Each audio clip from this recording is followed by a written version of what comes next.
Uma boa noite a todos vocês presentes e uma boa noite para você também que está nos acompanhando através do nosso canal do YouTube, Centro Espírita Miguel Oficial. E você que está nos acompanhando através do passe à distância, assistindo através do YouTube, por favor, pela recomendação da espiritualidade, reserve um copo ou uma jarra com água para que ela seja fluidificada e possa ser feita a ingestão durante a semana deste remédio. Então agora vamos ouvir uma página de preparação com a nossa irmã Rosana. Boa noite a todos. Boa noite também aos nossos irmãos que nos acompanham pelo canal do YouTube. Nós vamos do livro Fonte Viva, pelo Espírito Emmanuel, a lição 142, não furte. Aquele que furtava, não furte mais. Antes, trabalhe, fazendo com as suas mãos o que é bom, para que tenha o que repartir com o que tiver necessidade. Isto foi dito por Paulo na sua carta aos Efésios, capítulo 4, versículo 21. Há roubos de variada natureza, jamais catalogados nos códigos de justiça da terra. Furtos de tempo aos que trabalham, assaltos à tranquilidade do próximo, depredações da confiança alheia, invasões dos interesses dos outros, apropriações indébitas através do pensamento, expoliações da alegria e da esperança, com as chaves falsas da intriga e da calúnia, da crueldade e da má-fé.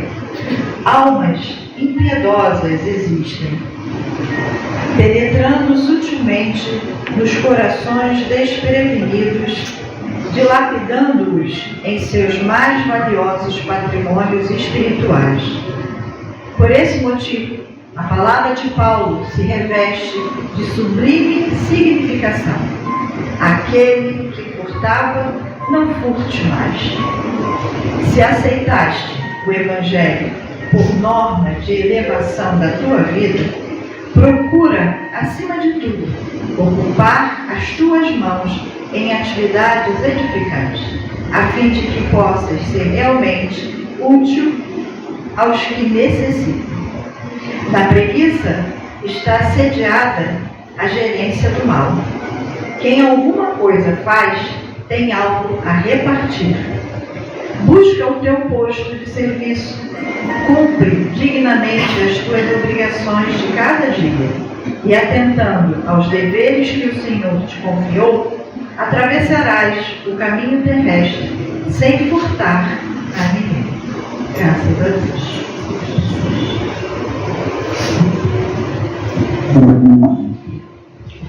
Graças a Deus. Então vamos todos juntos elevarmos nossos pensamentos a Deus, nosso Pai, e a Jesus, agradecendo a oportunidade de estarmos juntos nesta noite de estudo, reflexão e trabalho. Agradecendo a espiritualidade amiga de nossa casa, ao Caboclo Catuíte, às irmãs Margaridas, a Miguel e aos demais abnegados trabalhadores que aqui sempre colaboram na sustentação de todos os nossos trabalhos. Jesus, mestre amigo, numa noite como essa, de outono, estamos aqui todos reunidos e os presentes já chegam para nós.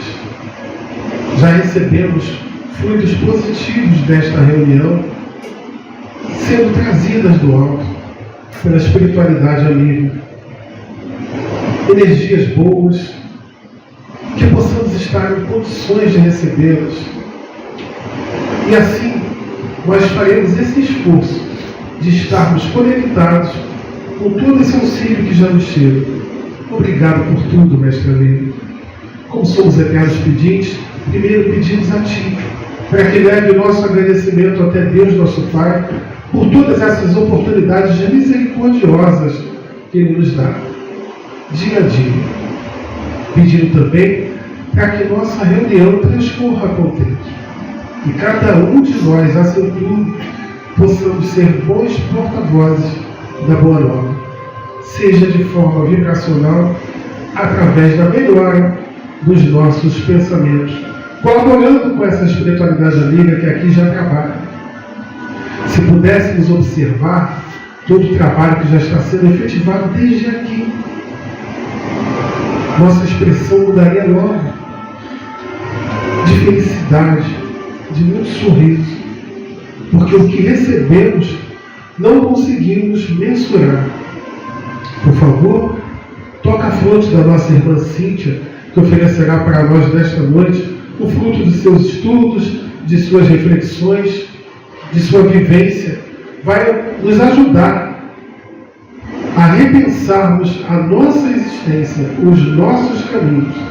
Cada irmão que aqui está oferecendo esses estudos para nós, nos dá também um grande auxílio. E tudo isso faz parte desse belo tratamento. Obrigado, Jesus, por tudo. E sendo assim, sob a tua permissão, estamos dando por iniciada a nossa reunião de fluidoterapia desta noite. Graças a Deus, graças a ti, Jesus. Então, meus irmãos, vamos ouvir a nossa irmã Cíntia. Um prazer recebê-la. Boa noite a todos. Essa noite eu fui premiada, para dar continuidade ao estudo do capítulo 16 do Evangelho segundo o Espiritismo, itens 11 a 13, que tem como título geral Não poder servir a Deus e a Mamon, e como subtítulo O Emprego da Fortuna. Bom, antes da gente falar do emprego da fortuna, gostaria de conversar um pouquinho com vocês sobre a prova da riqueza, que são dois temas que se comunicam bastante. E aí, quando a gente pensa na palavra prova e riqueza, parece um pouco contraditório, Porque quando a gente fala em prova, a gente já se coloca no movimento que é uma condição de alerta, Estamos sendo provados, vamos ter que demonstrar conhecimento, estamos sendo analisados, Uma prova, só a gente lembrar da época de colégio. E aí quando a gente fala da riqueza, parece muito fácil. Porque quem não... Será que não é bom? Será que não é uma prova muito fácil? Viver com abundância, com recursos, com fartura? E aí o Evangelho vai dizer pra gente se é fácil ou não. E no item 11 já começa assim: não podeis servir a Deus e a Mamon. Retende bem isto, vós a quem o amor do ouro domina, vós que venderíeis vossa alma para possuir tesouros, porque eles podem vos elevar acima dos outros homens e vos dar as alegrias das paixões.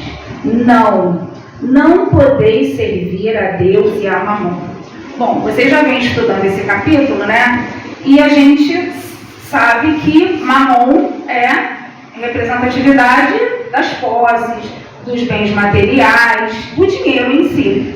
E note a palavra servir, porque não podemos servir a Deus e a Mamon. Porque servir, nós temos que servir a Deus, nosso Pai Criador. A Mamon, ao dinheiro, ele é que tem que nos servir. Nós podemos possuir o dinheiro, ter a prova da riqueza, mas ela não pode nos possuir. Eu, para quem aqui não sabe, sou evangelizadora, E como toda boa evangelizadora, pelo menos eu acho que eu sou boa, eu adoro contar historinhas, E eu vou contar uma história aqui que eu acho que todo mundo já conhece, só que vale a pena a gente trazer para a gente repensar e inserir no nosso estudo. Uma mulher pobre, com uma criança no colo, ia caminhando até que ela passa na frente de uma caverna. E ela escuta uma voz mística que fala com ela: entre e pegue tudo o que quiser, mas não esqueça do principal. E ela entra nessa caverna e tem muito ouro, muitos tesouros. E aí ela usa um aventalzinho e ela começa a recolher parte desse ouro, leva para fora da caverna. Entra de novo na caverna, pega um pouco do ouro e leva para fora da caverna. E avós falam com ela incessantemente: pegue tudo o que quiser, mas não esqueça do principal, porque uma hora a porta vai se fechar e não irá se abrir mais. E ela fez esse movimento diversas vezes, até que realmente, em um dado momento, a porta se fechou e a criança ficou presa na caverna. O que a gente entende, né, dessa história? A criança representa o que realmente importa. São as nossas responsabilidades, são os nossos valores imortais, a nossa família, os nossos amigos, o trato com o próximo. São as coisas que a gente leva nesse mundo, o que realmente importa. A porta se fechando simboliza o quê? Simboliza a nossa passagem, né? A morte do corpo físico. Que depois que fecha, acabou. A gente só leva o que realmente importa. E foi justamente o que ela deixou preso na caverna. E aí a gente se pergunta: então ela não deveria ter pego o ouro? Deveria. Ela podia. O problema está nos excessos que a gente comete, esquecendo do principal. A gente está aqui encarnado num tempo onde a gente tem recursos, facilidades, tecnologias, e é legítimo a gente utilizar de tudo isso. Utilizar para o bem, para proveito próprio, sim, para a nossa família, para o próximo, e está tudo bem. O problema são os excessos, o problema está no exagero, né? Aquela famosa frase de Paulo que eu amo, que é: tudo me é permitido, mas nem tudo me convém. Essa frase traduz muito para a gente do que realmente é importante, né?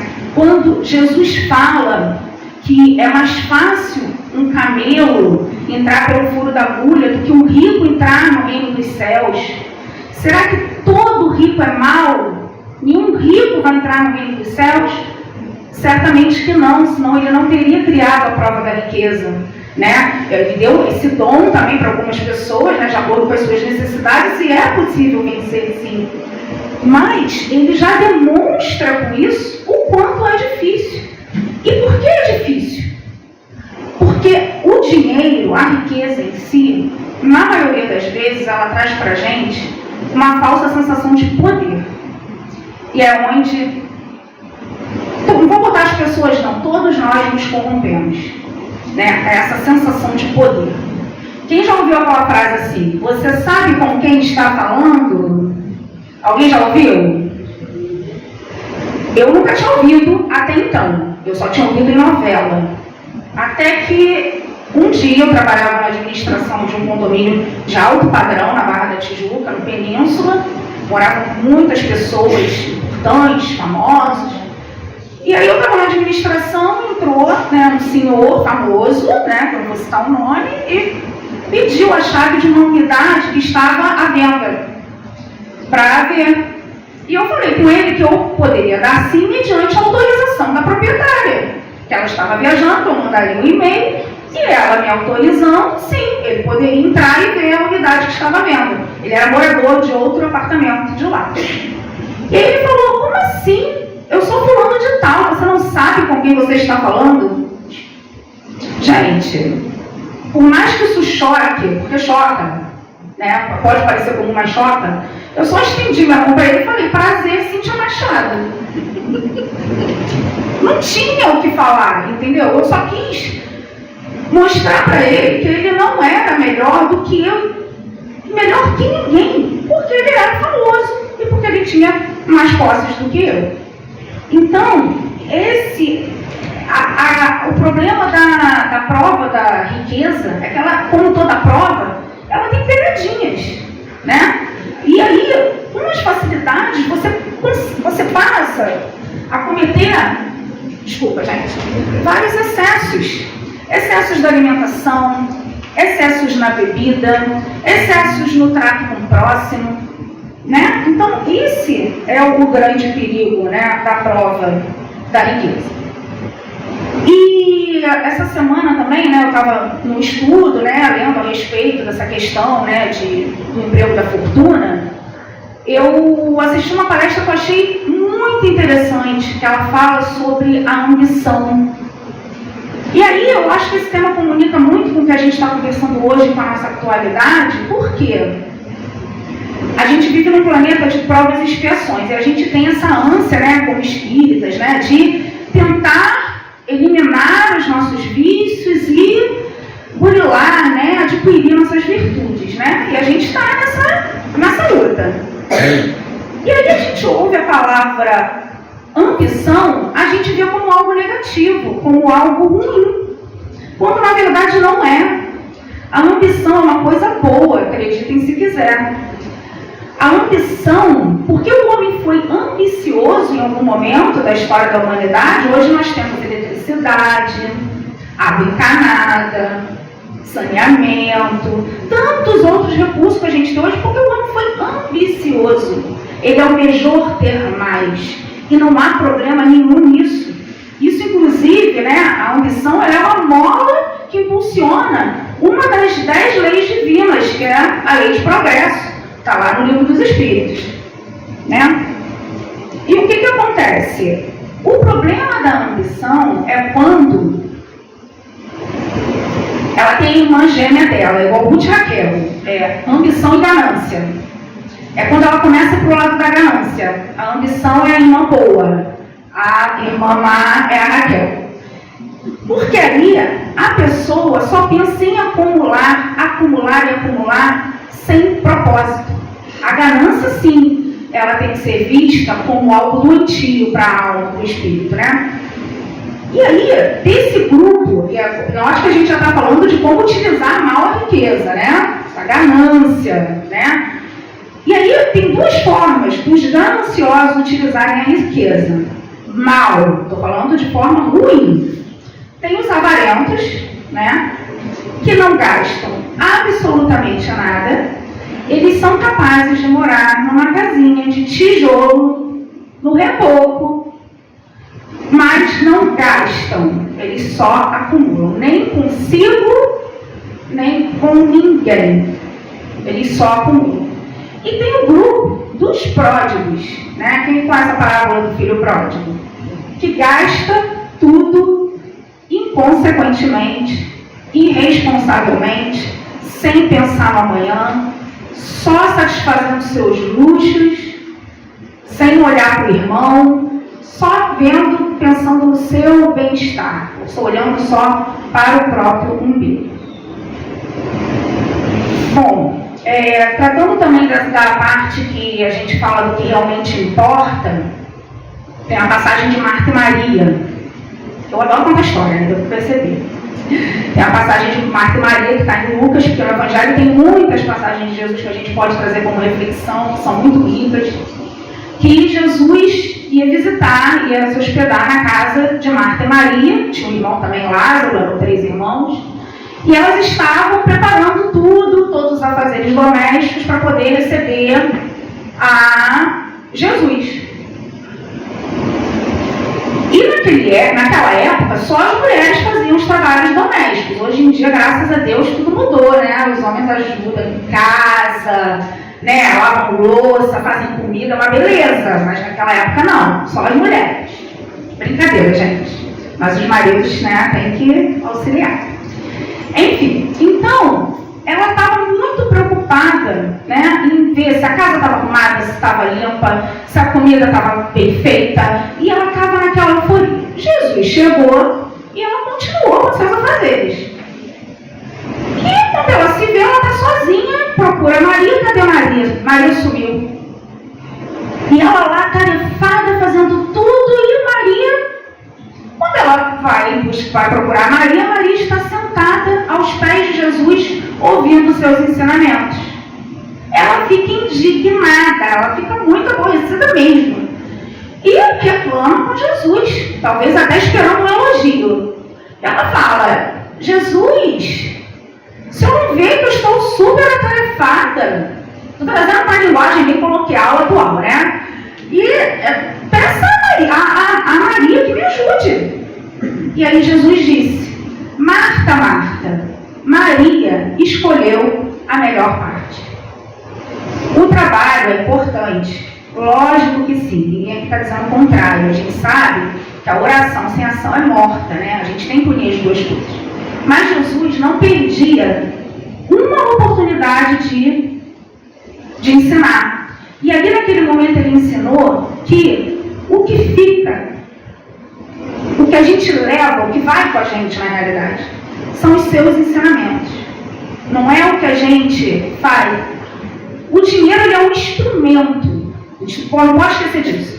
A gente confunde muito instrumento com destino, instrumento com objetivo final.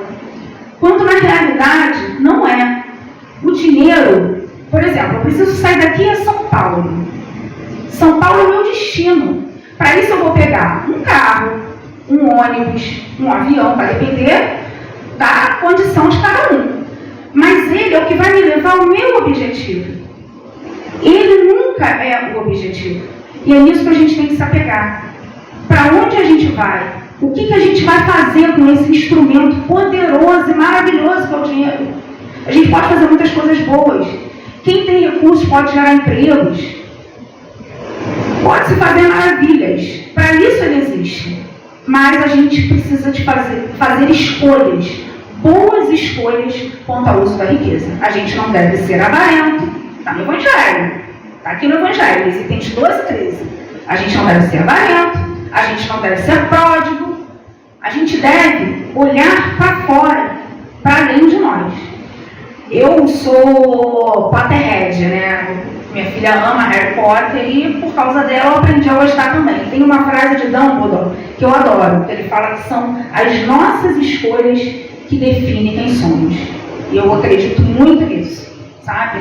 Às vezes a gente ainda não está num patamar de conseguir certas coisas, mas se a gente escolher bem, a gente consegue caminhar bastante. Como a gente já falou de utilizar de forma ruim a riqueza, né? Dos avarentos, dos pródigos, eu trouxe uma página aqui para vocês. Tá tempo? Tá? Eu trouxe uma página aqui para vocês que uma amiga minha mandou para mim essa semana, por acaso, só que a gente sabe que o acaso não existe, né? Que caiu como uma luva. E é bem interessante, queria que vocês escutassem. Amizade Real, é do livro Alvorada Cristã, pelo Espírito Neil Lúcio, de Francisco Cândido Xavier, é a página 18. Amizade Real.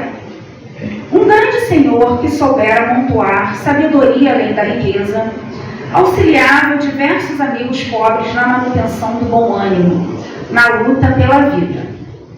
Sentindo-se mais velho, chamou o filho à cooperação.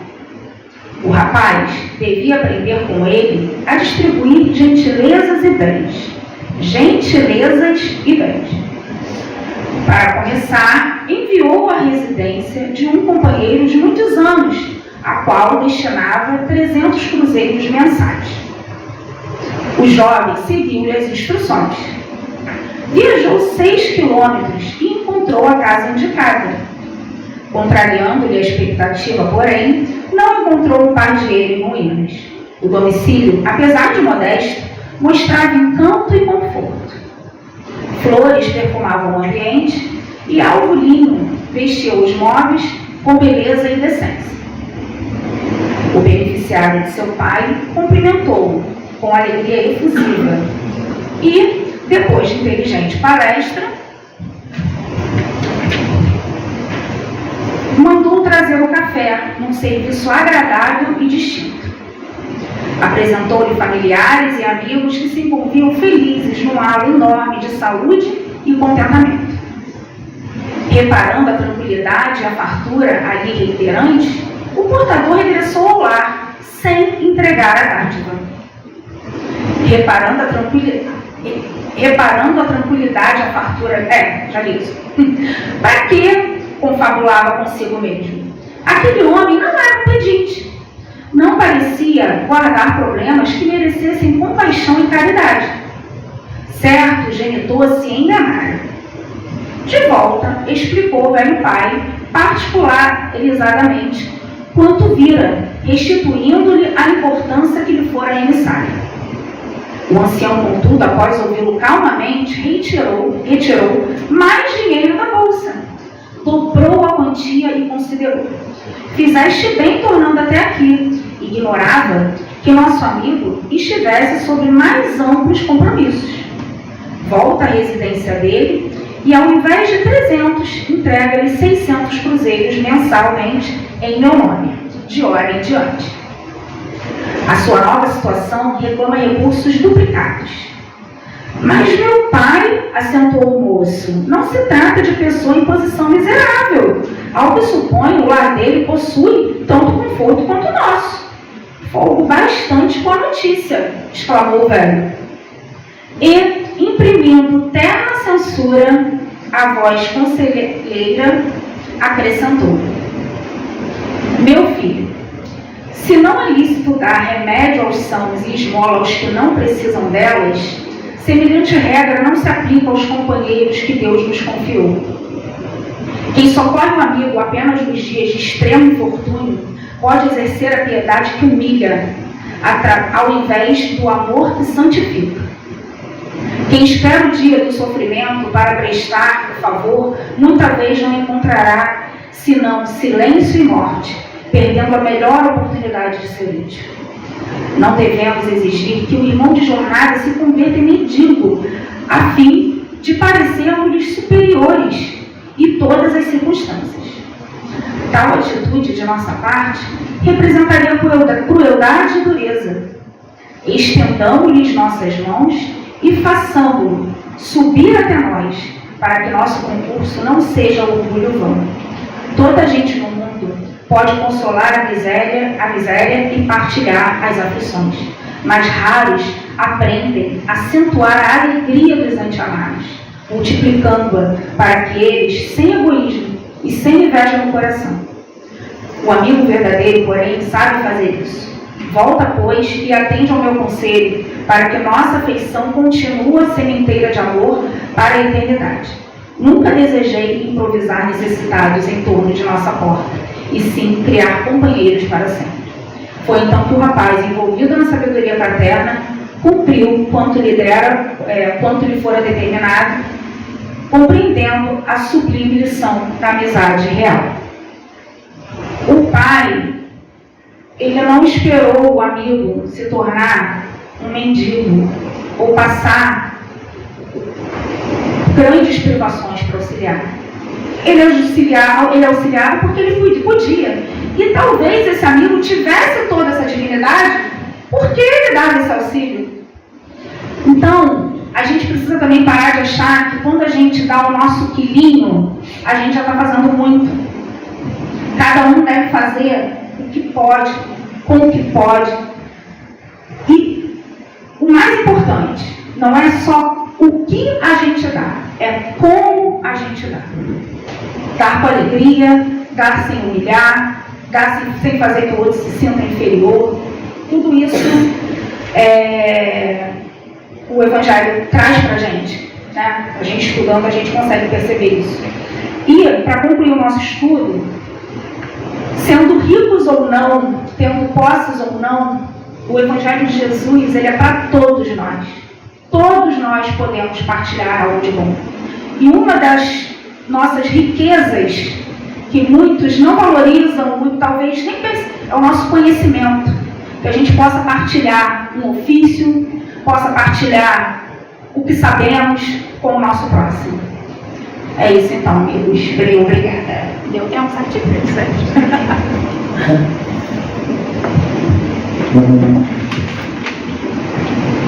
Te agradecemos, Cid. Mais uma vez, vamos elevando os nossos pensamentos a Deus, nosso Pai, e a Jesus. Mestre amigo, agradecidos que estamos, pelo auxílio que veio através desse estudo do Evangelho. Chegou para nós desde antes, na página de abertura, ajudando-nos nas reflexões que precisamos fazer, da nova pontuação. Esse faz parte do tratamento. É nós repensarmos que caminho estamos seguindo. Obrigado por tudo, mestre amigo, agradecendo tudo que já recebemos até aqui. E ainda tem muito mais. Por favor, mais uma vez leve o nosso agradecimento até Deus, nosso Pai, por tudo que Ele nos proporciona hoje e sempre. Mais uma vez, como somos eternos pedintes, estamos te pedindo, mestre amigo, que as tuas boas vibrações e radiações cheguem até os nossos irmãos passistas que ali se encontram. Que cada um daqui a pouco estará em seus locais de trabalho, nos auxiliando também como outra parte de nosso trabalho. E, mestre amigo, mais uma vez também vai o nosso obrigado. Continue sempre conosco, mestre amigo. E nós sabemos que você sempre está. Nós continuamos sempre dizendo que precisamos envidar esforços para estarmos vibrando na tua faixa. E sendo assim, mestre amigo, sob a tua permissão, estamos dando por encerrado esse primeiro momento da nossa reunião de fluidoterapia desta noite. Que assim seja. Graças a Deus, graças a ti, Jesus. Quanta luz nesse